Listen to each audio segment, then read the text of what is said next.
Tec Sounds presents Territorio Negocios.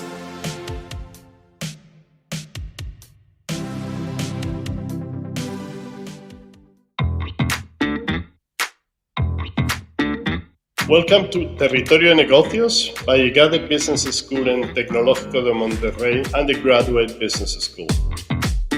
My name is Ignacio de la Vega. I serve as Dean at the IGADE Business School and at the Undergraduate Business School at Tecnológico de Monterrey, and I will be leading this episode. Welcome everyone to our new podcast episode on Territorio Negocios. Today we're going to be talking about the perception of Mexican business from abroad and the challenges we're facing for 2021.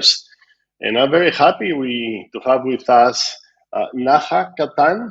Nacha is the Mexico Bureau Chief at Bloomberg LP, and also Jude Webber, who is the Financial Times Mexico and Central America Correspondent. Welcome, Nacha, Jude. How are you? Thank you for having us. Yes, thank you for having us all. Well, all right. Well, so far in the last episodes at Territorio Negocios, we had some extremely interesting speakers and participants, like I am pretty sure you both will be. And we had the viewpoint of businesswomen and men, entrepreneurs, executives, other business players. This is the first time that we are welcoming into our podcast two renowned journalists, and we want to take this opportunity to talk openly about Mexico and Mexican businesses and industries from your unique perspective as foreign correspondent living in the country.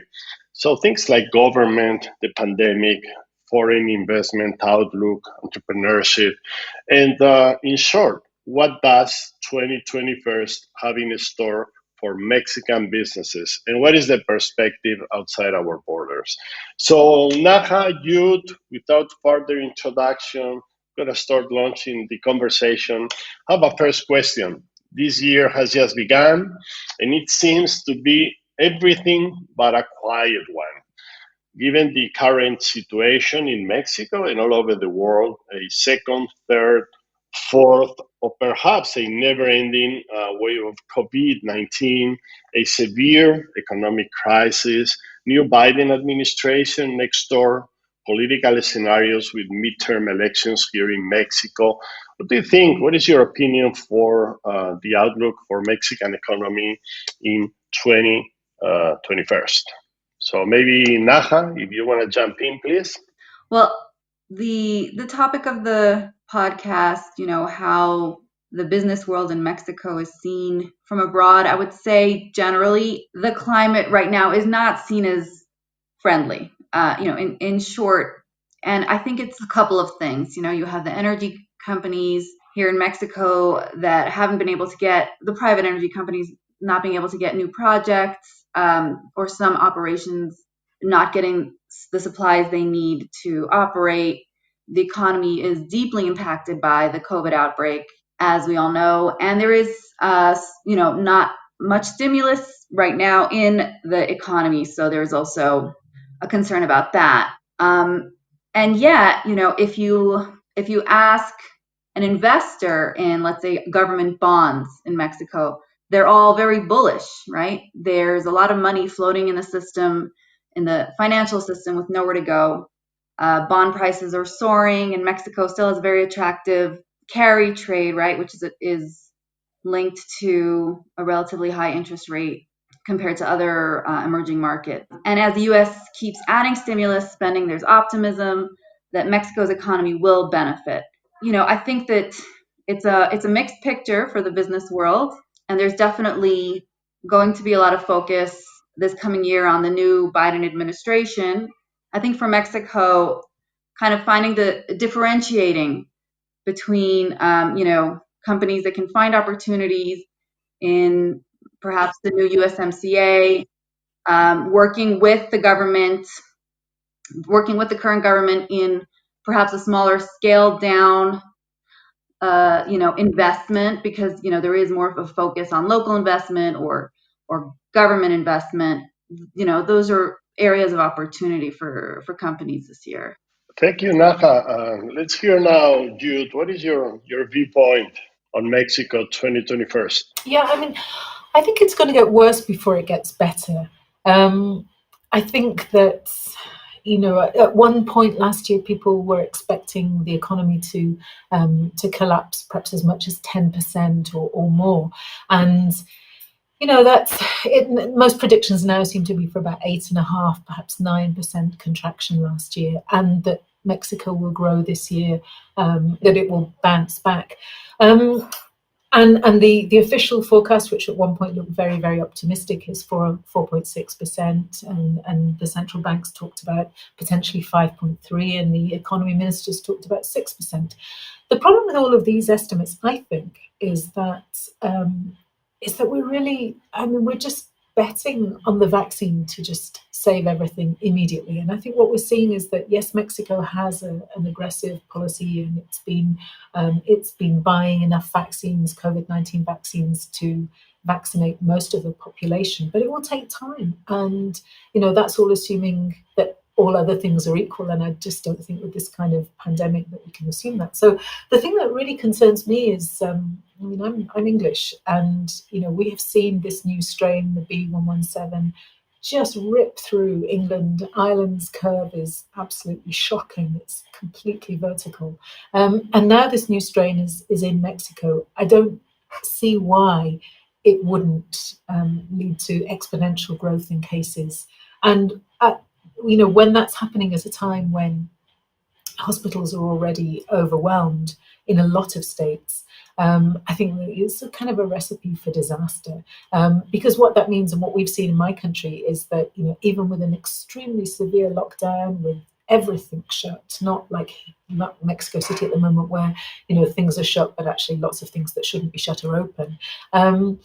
In Britain, there's a massive lockdown, and even that hasn't managed to contain the spread. So I think the impact on the economy from anything that we're not, if we're relaxing our guard and thinking, oh, it's okay, we've got the vaccine, it's all going to be okay, I think that's a terrible mistake, basically. I think, that there's lots of things. Obviously, as Nacha said, the stimulus in the US can certainly help Mexico.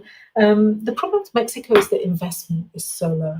Investment's down about 20% year on year, and it's a real problem. And the reason why people are not investing is because there's a lack of trust. There's a lack of predictability in a lot of policies, and this. Yeah, I don't see that getting any better. In fact, I see it getting worse, because we've got the law on outsourcing coming soon, when the next legislative session begins in February, with the law on outsourcing, which has been very controversial. We have the Banxico law, much more controversial still, and excuse me. And now we have the government's attempt to roll the autonomous independent regulators into the government itself. All of this could have, very, bad impacts on business confidence, and also on Mexico's ratings. I think the feeling for a lot of last year was that Mexico was going to face, in 2021, was going to face a sovereign downgrade. Then towards the end of the year, when things, seemed to be looking up a little bit, and because other countries' debt levels, which is one of the metrics that ratings agencies take into account, other countries were not looking quite so good. So Mexico appeared to have dodged the bullet. But I think that, as the year goes on, if things don't go according to plan, if investment doesn't pick up, and if there are things that that undermine institutional stability, I think that we could be seeing concerns about a sovereign downgrade again. And so this just drags out the pain and makes Mexico a more difficult place to invest. So I think the outlook is a long-winded way of saying I think the outlook's very uncertain and probably going to get worse. Yeah, well, it doesn't look uncertain. I mean, looks not very optimistic from your perspective, and unfortunately, I need to agree on most of what you said. Even in this uncertainty and situation in which optimism is something we need to definitely bring into our economy, you guys see any opportunity for Mexico? This we've been talking about the required redesign of global supply chains. Now we bring in the Biden factor and the injection of resources into the economy that definitely will impact Mexico. Do you see any area of growth, hope, or innovation for our economy in the next few months? Maybe Nacha, you wanna start? Well, I think one area that in all of Latin America we're seeing kind of pick up is fintech. We have a couple of projects like Confio and Kavak, and I know that there's a lot more interest in turning to online, shopping and business in general because of the pandemic.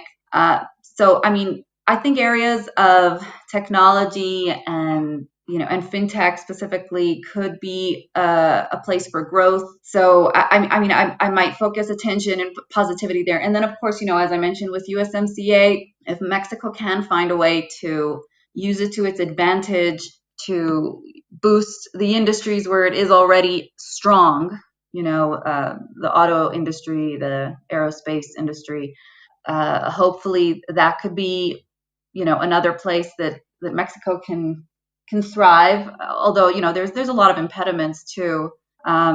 It's not as if China has just disappeared. It's actually getting stronger.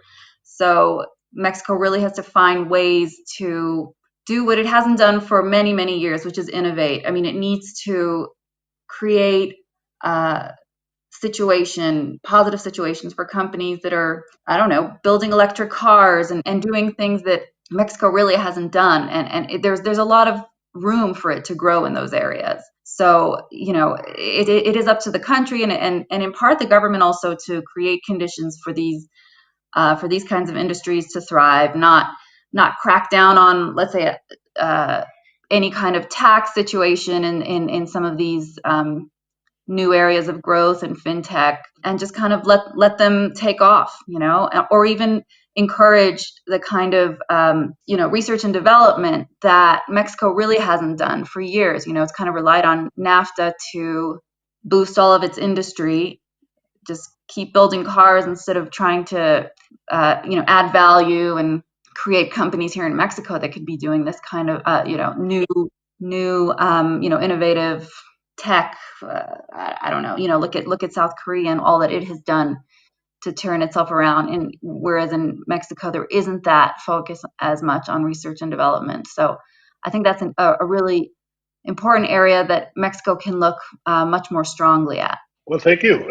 Jude, do you want to add something on where you see some lights at the end of the tunnel and what needs to be done to create these opportunities that Nacha was sort of pointing out? Well, I agree with Nacha 100%. I mean, it's all about fintech and online payments and online banking. I think those seem to be the most agile opportunities, and where Mexico has shown itself to be very nimble, and Mexican entrepreneurs to be very smart and creative. I think the thing that always strikes me is, why aren't there more Mexican unicorns, and why aren't there more, really outstanding Mexican startups in these sectors that really, have an international presence? And I suppose, part of that is to do with the sort of the broader environment.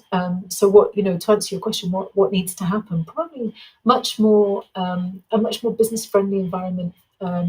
We'll see whether anything changes with the new Secretary of the Economy, Tatiana Cloutier, whether she can foster any sort of change of sort of sentiment. I mean, I doubt it, because the budget, the Economia's budget has been cut very, very sharply. So I don't know, whether what she could do specifically. I mean, the point about, the sort of traditional supply chains is, I think we've been seeing for a long time that, Mexico is, on paper has got all of the attributes for companies to reshore and to come back because of the supply chains are integrated with the US.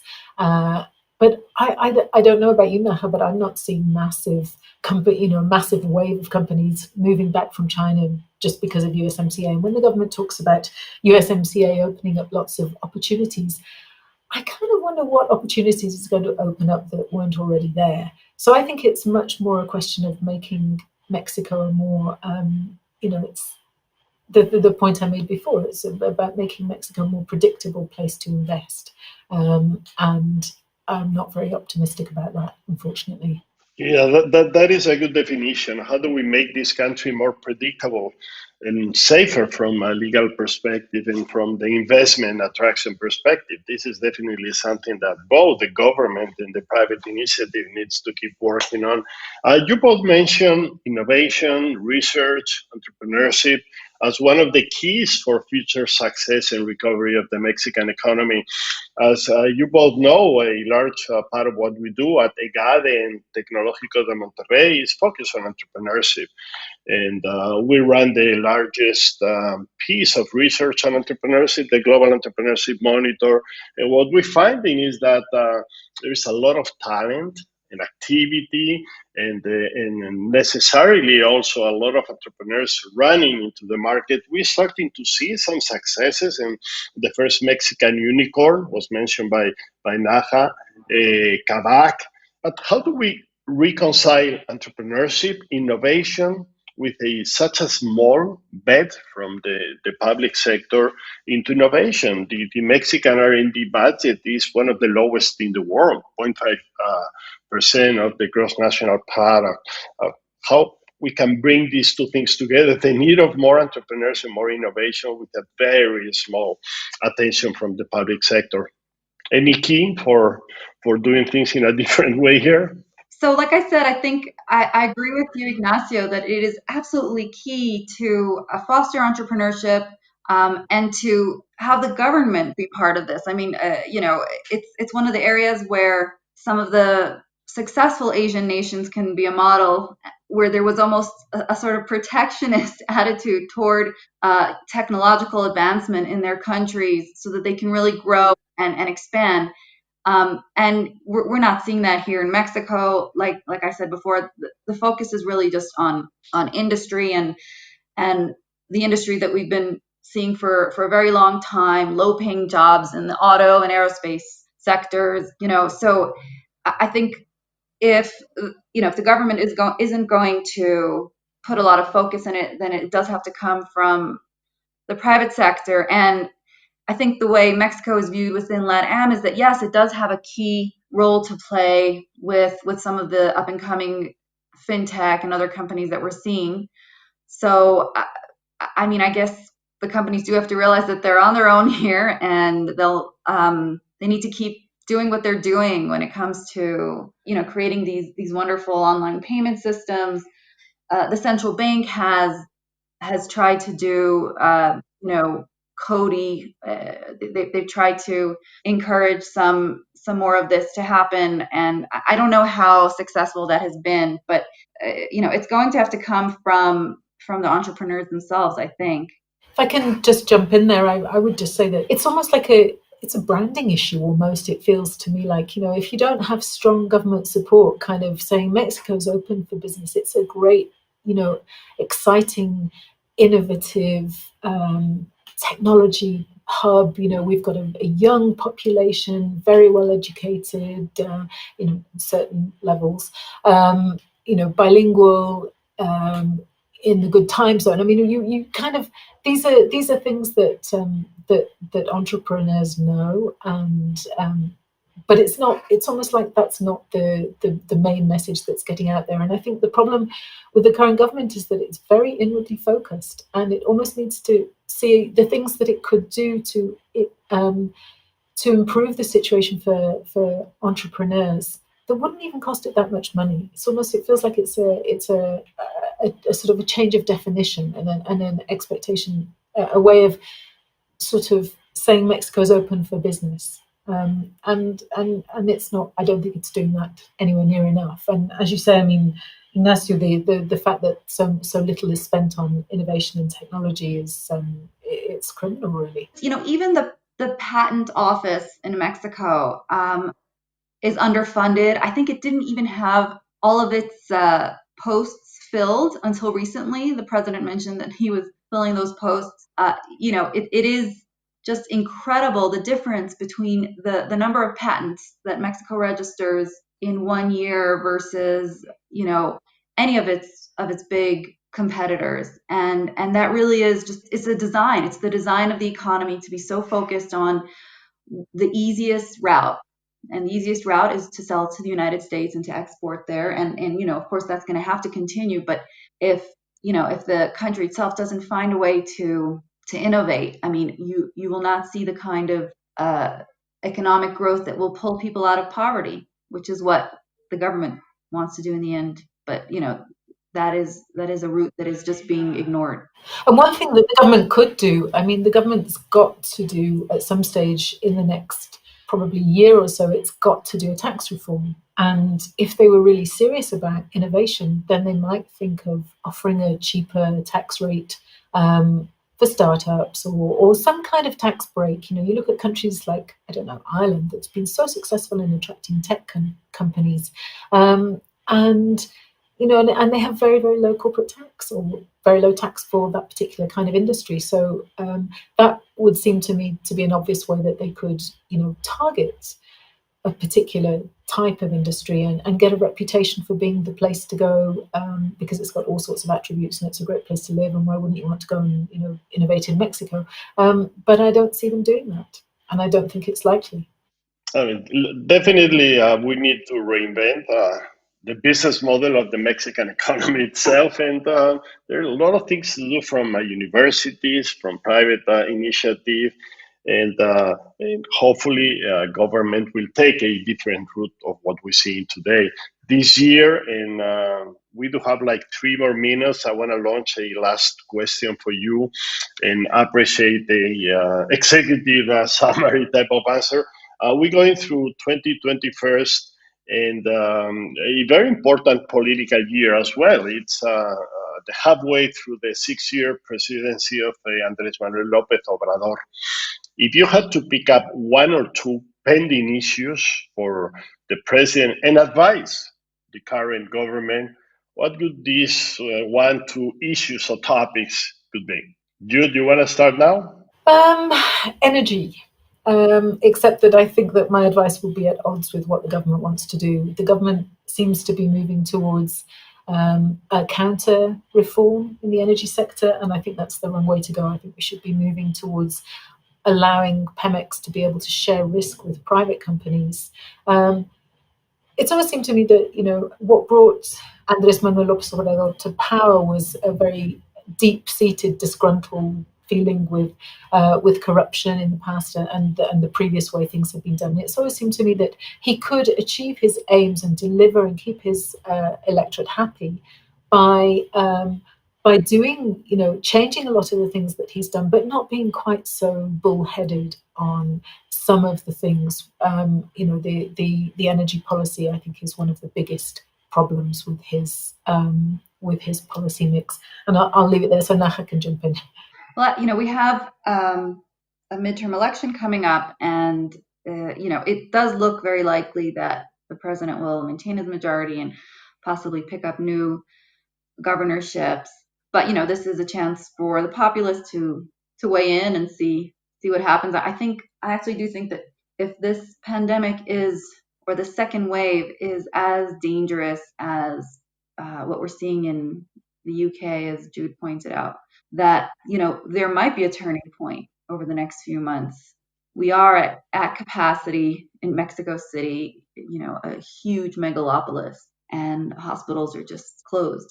So, or not accepting patients. So it is a pivotal moment in a way, over the next few months to see how the pandemic progresses. Hopefully it doesn't. Hopefully the vaccines are distributed quickly, but as we see, it's for most of Latin America, it's a huge challenge. It's we have a hodgepodge of vaccines, vaccine contracts that we're all trying to race against each other to distribute, and and Latin America is just not getting the kind of access that other non-emerging markets are getting. So the challenge of the vaccines and this new strain could really, they're calling it a variant, not a strain, could really push people to the edge. We don't know what the next few months will bring. Hopefully it will be resolved, but if not, this could be a real test for the president, his biggest test yet. And I mean, I also agree with Jude that energy is very important. We could very well see the president rolling back the energy reform this year, especially if he comes out stronger after the midterm elections. I mean, that could be pivotal. So I do see that the next few months and the elections coming after that will be very important to watch. Well, thank you. Looks like definitely we do have a lot of pending issues as a country, as an economy, as a political system. Talking about pandemic management, the vaccine, big challenge for not only this year, but probably for a couple of years so far, if things go well. The unrelenting corruption that definitely needs to be somehow stopped, energy reform. Let's wish pretty good luck to all the government, to all the companies, universities, to the different stakeholders in our system. Thank you very much, Nacha. Jude, it has been a great pleasure having you on this new episode of Territorio Negocios, sharing your voice with us. Thanks for all your thoughts. Stay well, stay safe, and we'll talk soon in the future. Thank you very much. Thank you. Nancy, thanks for having us. Thank you for listening an episode of Territorio Negocios, a podcast by EGADE Business School, Tecnológico de Monterrey, and the Graduate Business School, and Tec Sounds. Our executive producer, Miguel Mejia. Our production assistant is Marcelo Segura. The producers of Territorio Negocios are Luis Vargas, Triana del Castillo, Francisco Coria, Carla Diaz, Desiree Yukovitz, and Santiago Velázquez. Our post-production is in charge of Max Perez. And please listen to our next episode at Territorio Negocios and all of Tec Sounds shows at Spotify, Apple Podcasts, Google Podcasts, and tech.mx/Tec Sounds.